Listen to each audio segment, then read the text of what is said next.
Welcome to the 36th chapter of the book of Jeremiah. It begins, "And in the 4th year of Jehoiakim, son of Josiah, king of Judah, came to pass the word of the Lord to me, saying," the 4th year of Jehoiakim, he reigned 11 years. He was made king by Pharaoh Necho, who took his brother Jehoiahaz, who had reigned for 3 months earlier, after Josiah died. Then Necho came and took Jehoiahaz to Egypt, set up Jehoiakim, and then went on up to Carchemish on the Euphrates River, fought with Nebuchadnezzar, and was defeated, and went back to Egypt through Israel, and Nebuchadnezzar came down after him and put Jehoiakim as a vassal to the Babylonians, where he would pay money every year. So right now, the 4th year of Jehoiakim, so this would have been when he was a vassal, that after Pharaoh Necho had left. And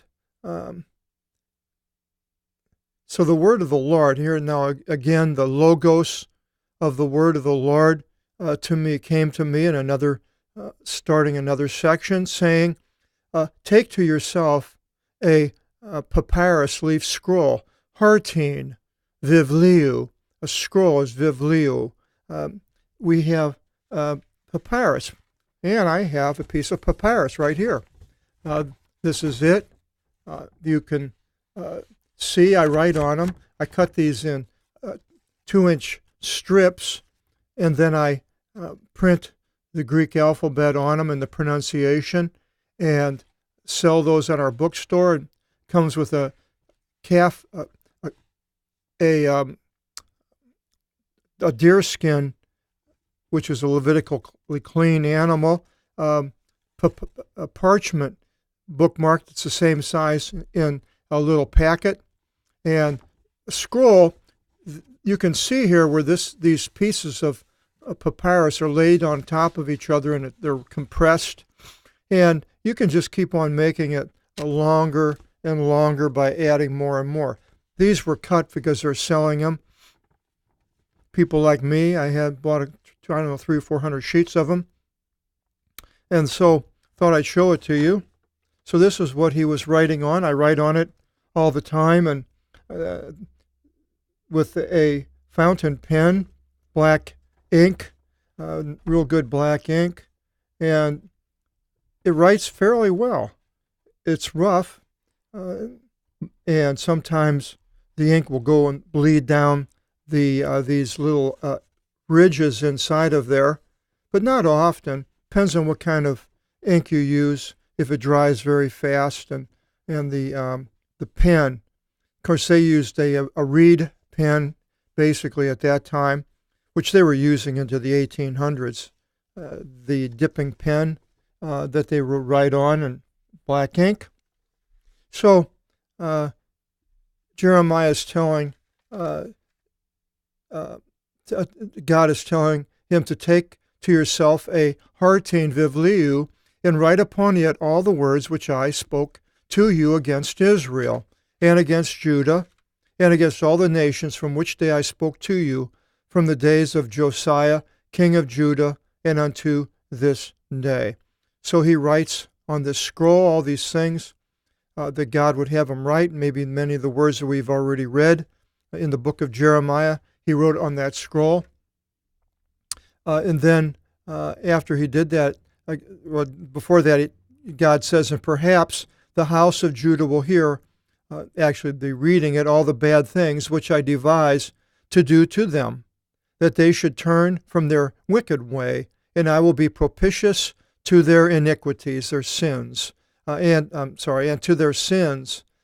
He's going to be propitious and forgive them, overlook them, and but their ways he calls wicked.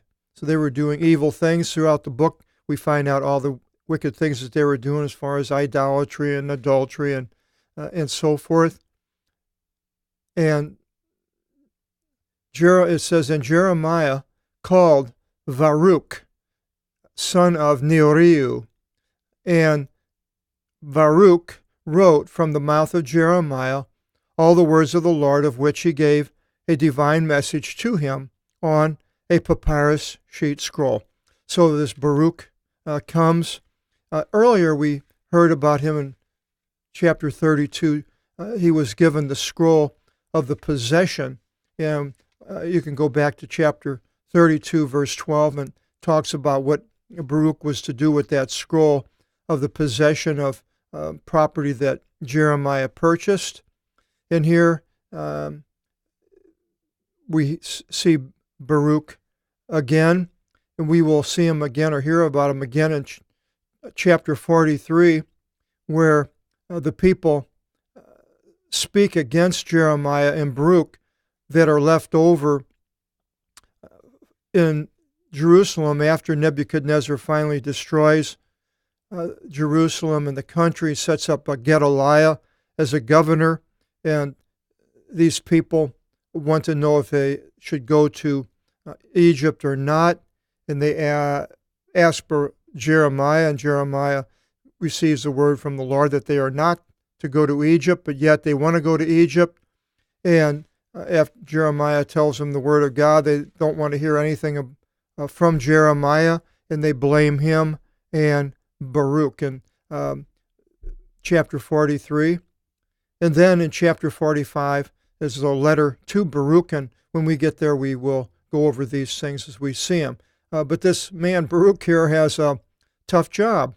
It says, and Jeremiah gave charge to Baruch, saying, I am guarded, and I am not able to enter into the house of the Lord. So it mentions him giving charge in other places. So apparently Baruch has put himself under the patronage of Jeremiah, does what he says, and obeys and does what he says.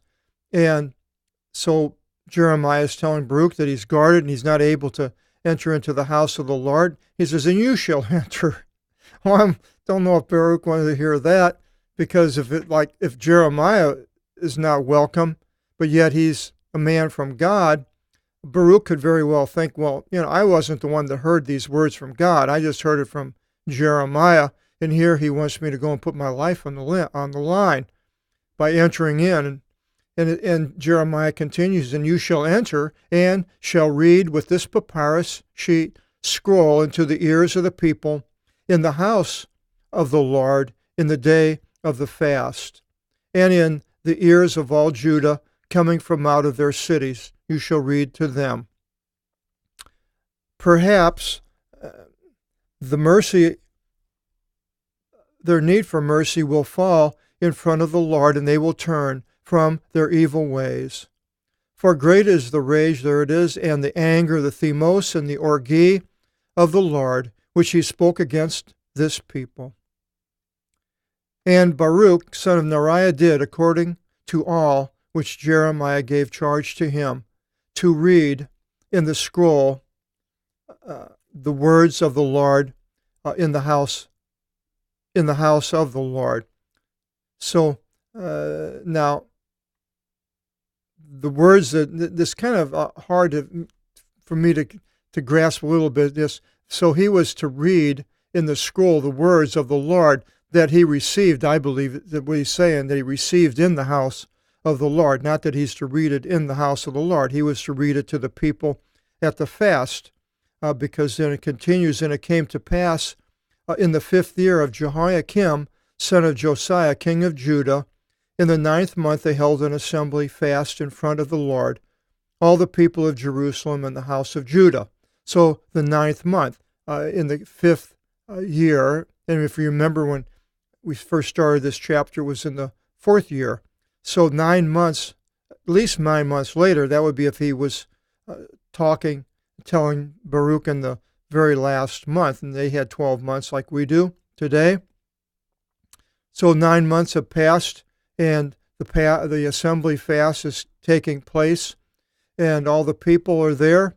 And Baruch read in the scroll, or by the scroll, the words of Jeremiah in the house of the Lord, in the house of Gemariah, son of Shaphan the scribe. Now, basically, though, these are the words of God, and the people either it will accept it or not, and we'll find out what happened. But with the rulers, so as when Baruch did read these words in the scroll, Baruch read in the scroll the words of Jeremiah. I think what he's saying which he received in the house of the Lord, and he spoke them in the house of Gemariah, son of Shaphan the scribe, in the upper courtyard, in the thresholds of the new gate of the house of the Lord. Now, these different houses, I suppose somebody has written articles on Wikipedia about them and where they were at, but to me it's secondary of importance. It was at the house of the Lord, in a gate, courtyard, the thresholds of the courtyard, in the ears of all the people. So all the people were coming there. It was a fast, and the people would come pray to God.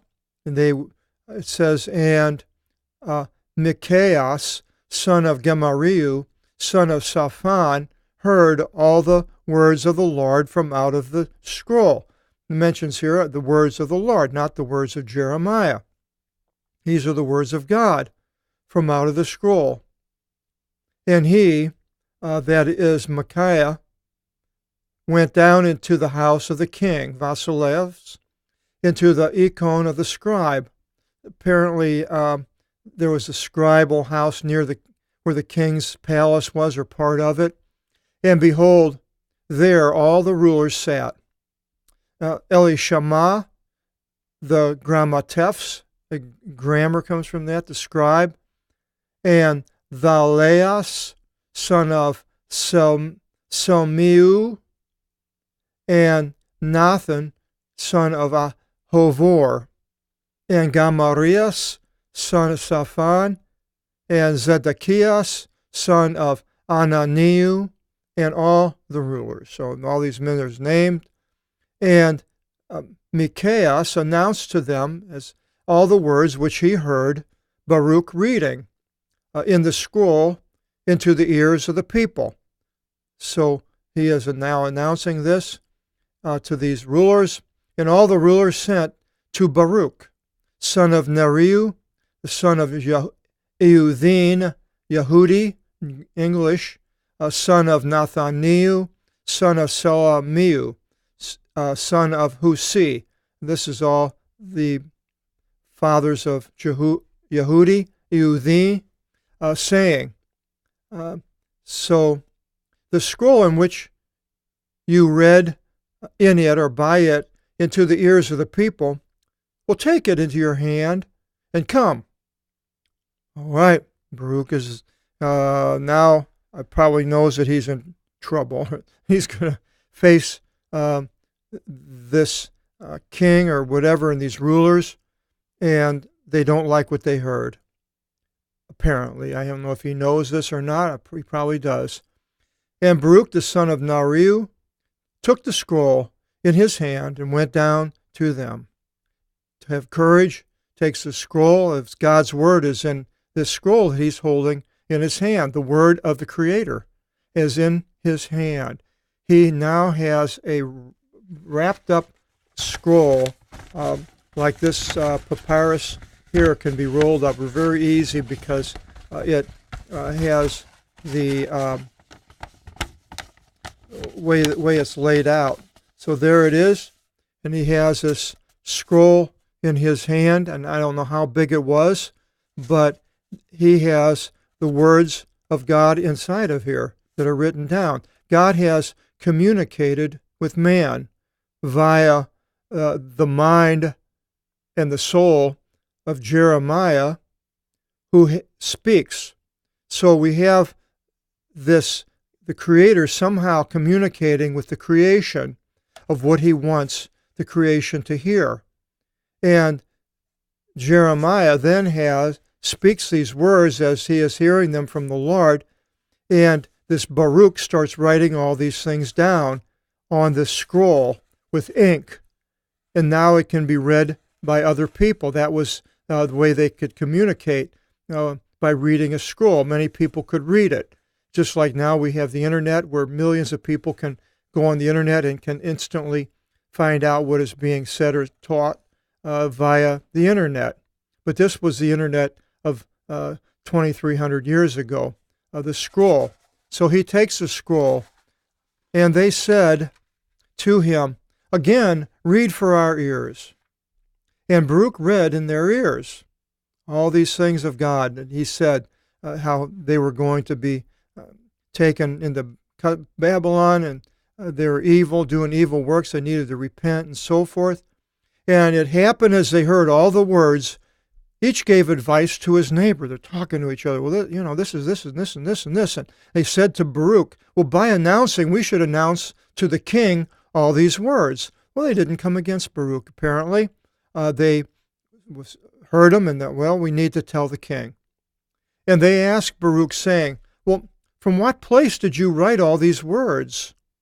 And Baruch said, well, from the mouth of Jeremiah.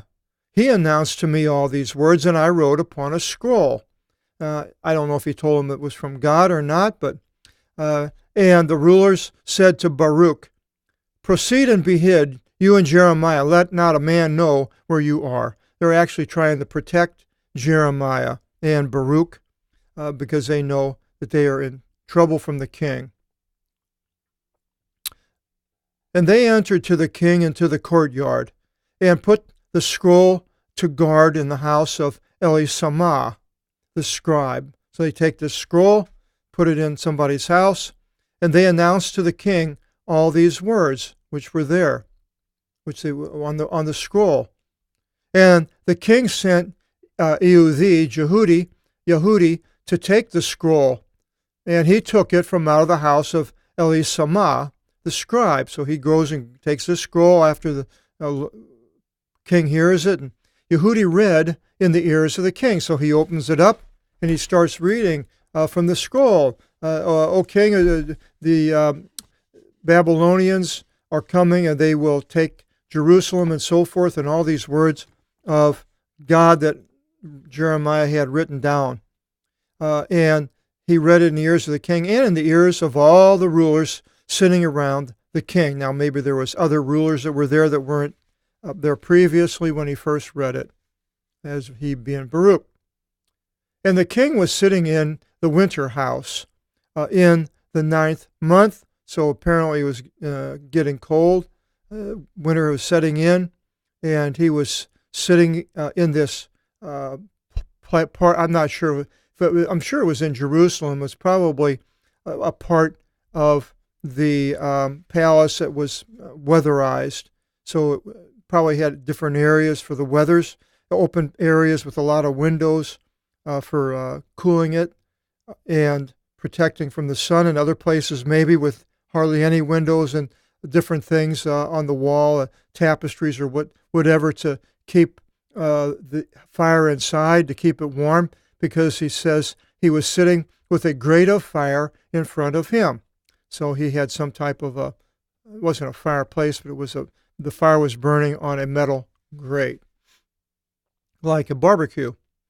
And it came to pass, Yehudi having read 3 columns or 4, now the columns as they wrote is they went down, they started, and they wrote from right to left, and went all the way down to the bottom, and then they started another column, and they went down another column, and they kept on going on the scroll. So he's at 3 to 4 columns that he's reading, not too far, but enough.